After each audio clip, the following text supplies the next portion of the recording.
સંખ્યાનો વર્ગ શોધવો. તો સંખ્યાનો વર્ગ શોધવાની સરળ રીત કઈ છે? તો આપેલી સંખ્યા હોય તેને 2 વખત ગુણો. 2 વખત ગુણો મતલબ 23 ગુણાકારમાં 23, તો તેનો વર્ગ મળી જાય 23નો વર્ગ.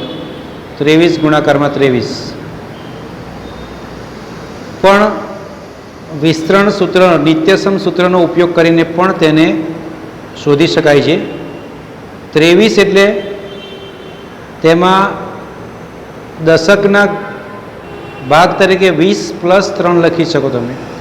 20 + 3 એટલે 23, એટલે કે 20 + 3નો સ્ક્વેર.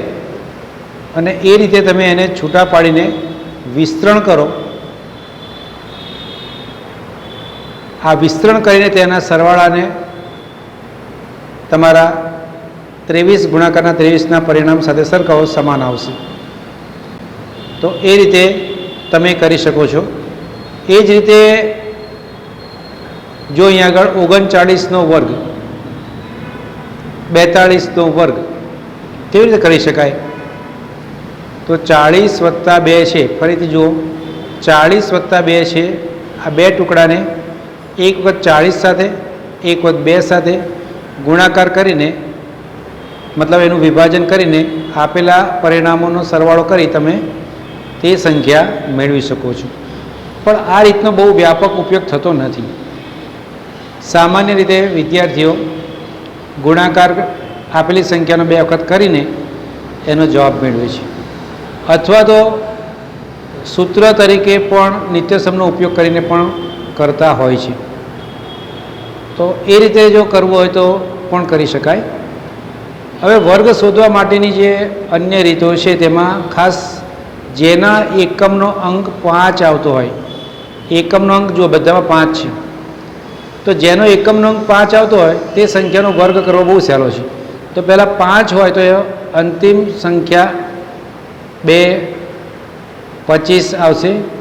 અંતિમ 2 સંખ્યાઓ જે છે એ 25 આવશે. અને આગળની સંખ્યા 2 છે તો 2 પછીની ક્રમિક સંખ્યા 3, 2 તારી 6, તો જવાબ થશે 625. એ 35 હોય તો ફરીથી બોલો, ચલો 5નો સ્ક્વેર કેટલો થાય? તો કે 25. અને 3 પછીની સંખ્યા કઈ આવે? તો 4, 3 ચોક 12, તો આગળ 12 લખવાના, પછી 25 લખવાના. તમને ક્લિયર થયું હશે.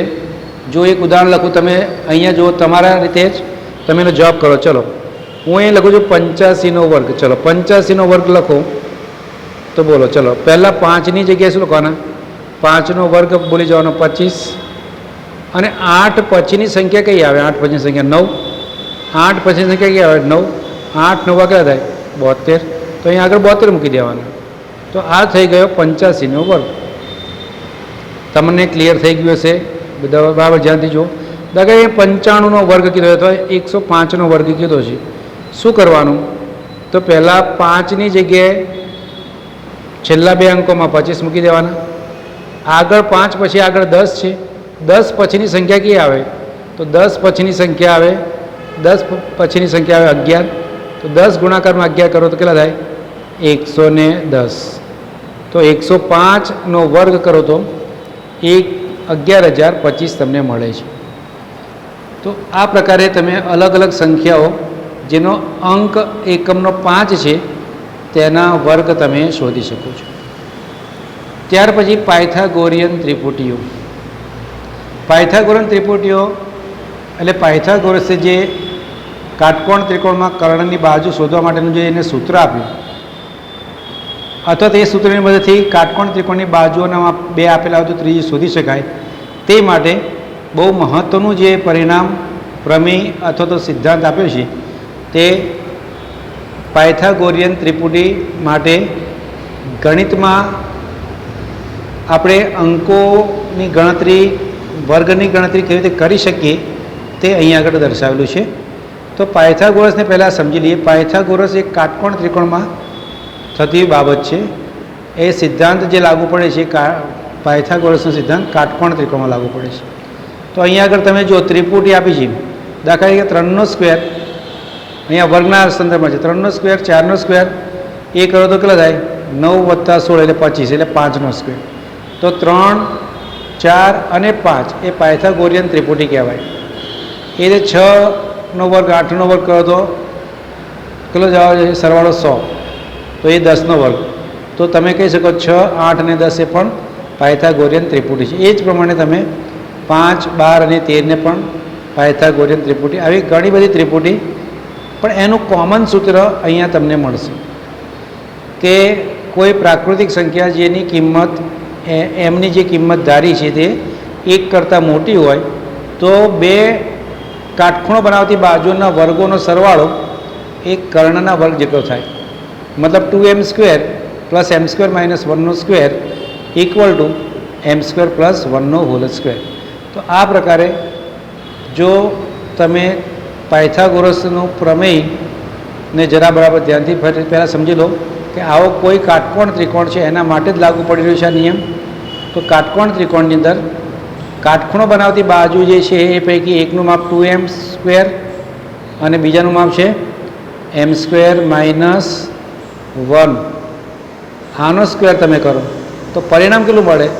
m² + 1ના સ્ક્વેર જેટલું મળે છે.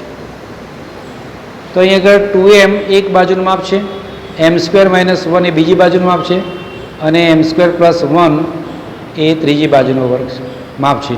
પણ આ બંનેના વર્ગોનો તમે સરવાળો કરો કાટખૂણો બનાવતી તો એ કર્ણના વર્ગ જેટલો થાય છે. ડાયરેક્ટ સરવાળો નહીં કરવાનો, ડાયરેક્ટ સરવાળો કરશો તો ખોટું પડશે. તો એ સૂત્રની મદદથી ફરીથી જુઓ, તમે સાદી રીતે જુઓ. દાખલા તરીકે આને માપ કીધું છે મેં 3, આને કીધું છે 4, તો આનું માપ કેટલું થાય? 5. તો સરવાળો કરવાનો, 3 + 4 7 નહીં બોલવાનું, 3નો સ્ક્વેર વિચારવાનો 9, 4નો સ્ક્વેર વિચારવાનો 16. આ બેનો સરવાળો કરો, 9 + 16 કેટલો થાય? 25. તો 25 થાય એટલે એનું વર્ગમૂળ કેટલું થાય? 5. એટલે કે આ 5નો સ્ક્વેર. તો આ રીતે અહીંયા પરિણામો આ બેના સરવાળાના જેટલું જ કર્ણનું પરિણામ આપણને મળે છે. ઉદાહરણ 2, જેનો નાનામાં નાનો અંક 8 હોય તેવી પાયથાગોરિયન ત્રિપુટી શોધો. તો બે બાજુ પૈકી એક બાજુ નાની હોય અથવા એક બાજુ મોટી હોય. આ તો કર્ણ છે એટલે એને છોડી દો. એના સિવાય 2m અથવા તો m² - 1માં સમજો કે m² - 1 = 8 ધાર લીધા, નાનામાં નાનું. તો mની જગ્યાએ તમને મળશે m² ની જગ્યાએ 9 મળશે. m બરાબર કેટલા થશે? 3. m બરાબર 3 એટલે અહીંયા આગળ 2mની જગ્યાએ તમે મૂકો 3, તો m જગ્યાએ મૂકતા 3 દુ 6 થશે. એક બાજુ થઈ 6, બીજી બાજુ થઈ 8, ત્રીજી બાજુ થાય m² + 1 મૂકો એટલે 10. તો સૌથી નાની બાજુ તો કઈ આવી? 6 આવી. તેથી અહીંયા આગળ જે રકમ આપી છે નાનો અંક 8 થાય તે ખોટી વાત છે. તો ભાઈ બીજી કરો, 2mની જગ્યાએ 8 લઈ લો, 2mની જગ્યાએ 8 ધારી લો. તો એમને સબ્જેક્ટ કરો તો શું થાય? 4 થાય. m² - 1 એક બાજુમાં મૂકો તો 15 આવશે અને m² + 1 મૂકશો તો 17 આવશે. તો આમાં જો 8, 15 અને 17, તો સૌથી નાની સંખ્યા કઈ છે? સૌથી નાની સંખ્યા 8 છે. તો આ ત્રિપુટી આ પ્રમાણે જે રકમ આપી છે તેમાં લાગુ પડશે. ઉદાહરણ 3, જે પાયથાગોરિયન ત્રિપુટીમાં એક સંખ્યા 12 હોય તેવી પાયથાગોરિયન ત્રિપુટી શોધો. 1 12 હોય તો મેં તમને કીધું ને કે m² - 1ની જગ્યાએ 12 લઈ શકાય અથવા 2m = 12 લઈ શકાય. તો m² - 1ની જગ્યાએ 12 લો તો m² = 13 થાય, જે શક્ય નથી. 13નું વર્ગમૂળ નીકળે નહીં, તેથી આપણે આની જગ્યાએ ધારી શકતા. તો પછી 2mની જગ્યાએ 12 લો, 2mની જગ્યાએ 12 લો એટલે m બરાબર કેટલા થાય? 6. બાકીના કિંમત મૂકો, m² - 1માં કિંમત મૂકો તો 35 આવશે, m² + 1 મૂકો તો 36 આવશે. તેથી અહીં આગળ કઈ મળ્યું? 6, કઈ મળ્યું? 35 અને 37. તો આ બાજુના પરિણામ મળ્યા. 6 એક કાટખૂણો બનાવતી એક બાજુ, 35 કાટખૂણો બનાવતી બીજી બાજુ અને 37 સૌથી મોટી એક કર્ણનું માપ દર્શાવે છે. તો આ રીતે તમે પાયથાગોરિયન ત્રિપુટીને સમજો, પાયથાગોરસનો સિદ્ધાંત સમજો. પાયથાગોરસનો સિદ્ધાંત શું કહે છે કે કાટકોણ ત્રિકોણમાં પર્ટિક્યુલર કાટકોણ ત્રિકોણમાં જ કાટખૂણો બનાવતી બાજુઓના વર્ગોનો સરવાળો એ કર્ણના વર્ગ જેટલો થાય છે. એટલે સમજો કે હું ABCમાં લખું, ABC લખું તો AB² + BC², જો તમે કરો બાજુઓનો સરવાળો કાટખૂણો બનાવતી તો એકલો થાય છે AC², કર્ણના વર્ગ જેટલો થાય છે. સ્વાધ્યાય 6.2 નીચે આપેલી સંખ્યાઓના વર્ગો શોધો. તો વર્ગ તમે તમારી રીતે શોધી શકો છો. 32નો વર્ગ 2 વખત ગુણાકાર કરીને શોધી શકો છો, અથવા પેલા વિસ્તરણ જેવા વિભાજનના સૂત્રની મદદથી પણ તમે કરી શકો છો. 35નો કરો બહુ સહેલો છે, કારણ કે 35 તમે શીખવાડ્યો 25, પાછળનો અંક 5 છે એટલે 25, અને 3 આગળનો અંક છે તો 3 પછીની સંખ્યા કઈ આવે? 3 ચોક 12, તો આગળ 12 મૂકી દેવાના. 1225. એ પ્રમાણે બાકીના દાખલા તમે કરો. પ્રશ્ન 2, નીચે આપેલી સંખ્યા ધરાવતી પાયથાગોરિયન ત્રિપુટી લખો.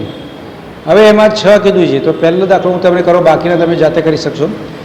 6 કીધું છે એ બરાબર છે, તો એક બાજુનું માપ 6 છે, તો બીજું દાખલા 2m બરાબર હું 6 લઈ લઉં. 2m બરાબર 6. m બરાબર કેટલા થાય? m બરાબર 6 ભાગ્યા 2, સોરી 6 ભાગ્યા 2 એટલે શું થશે? જવાબ આવશે 3. તો એકનું માપ 3 થઈ ગયું. વિચાર લો, એકનું માપ 3 થઈ ગયું. હવે આનું માપ શોધો. m² - 1 કિંમત મૂકો. m² - 1 એટલે 3 તારી 9, 9 - 1 કરો એટલે કેટલું થાય? 8.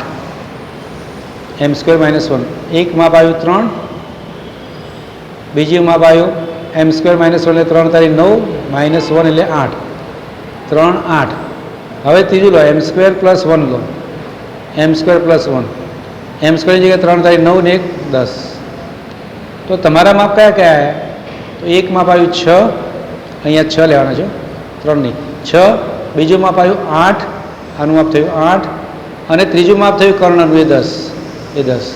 તો આ રીતે તમે 8, 6, 8 અને 10 એ રીતે તમે કાટકોણ ત્રિકોણની પાયથાગોરિયન ત્રિપુટી શોધી શકો છો. ચલો બીજો કરો, બીજો કરી દઈએ એકાદો. અગર 16 આપ્યા છે, તો 16 આપ્યા પહેલાં શું કરવાનું? 16ને પહેલી સાદી રીતે 2m પસંદ જલ્દી કરજો. તો m બરાબર કેટલા થાય? 16 ભાગ્યા 2 એટલે 8 થઈ જાય. તો એક બાજુ આપણી 16 થઈ ગઈ નક્કી, ફિક્સ. દાખલા તરીકે મેં 16 મૂકી દીધી. બીજી કેટલી થશે? તો m² - 1 જેટલી કરવાની. તો 16નો m² એટલે 8 આવ્યો, 8 × 64. 64માંથી એક જાય તો કેટલા રહે? 63. અને m² + 1 બોલો શું થાય? 8 × 64, 64 ને 1 કરે 65. તો તમારી ત્રિપુટી મળી આ 63 અને આ 65.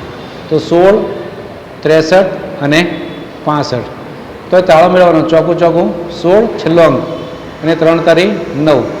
ફરીથી ચોકું ચોકું 16, આ 36, સોરી 36, અને અહીંયા 3 તારી 9. તો 6 અને 9, 9 × 6 = 15, એટલે છેલ્લો અંક 5 હોવો જોઈએ.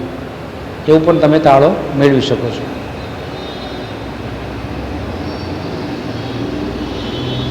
તો અહીંયા સ્વાધ્યાય 6.2 તમે કરજો. બરાબર છે. અહીંયા આગળ સામાન્ય જ્ઞાનનો ઉપયોગ છે, તેમજ પાયથાગોરિયન ત્રિપુટીની અંદર તમને સૂત્ર 2m એક બાજુ, બીજી બાજુ m² - 1 અને ત્રીજી બાજુ m² + 1, આ સૂત્રનો ઉપયોગ કરીને તમારે આની કિંમતો બાકીનાની શોધવાની છે. અહીંયા તમે ડાયરેક્ટ ગુણાકાર કરી દેશો તો ચાલશે. કોઈને ડાયરેક્ટ ગુણાકાર 86 × 86 કરો તો પણ ચાલે. એની બીજી પણ રીત છે. બીજી રીત આ રીતની છે. દાખલા તરીકે 93 છે, તો 93ને શોધવા માટે હોલ સ્ક્વેરની રીતનો ઉપયોગ કરાવું છું. પહેલાં 3નો સ્ક્વેર કરી દેવાનો, છેલ્લી સંખ્યાનો, 3 તારી 9. પછી આ બે સંખ્યાનો ગુણાકાર કરીને ડબલ કરવાનો. 9 અને 3નો ગુણાકાર કરો, 9 તારી 27, એના ડબલ 27 × 2 = 54, 54નો ચોગડો, વધી આવી 5, 5 મૂકી રાખવાનો, વધી. હવે 9નો સ્ક્વેર કરવાનો, 9 × 9 = 81, ને 5 = 86.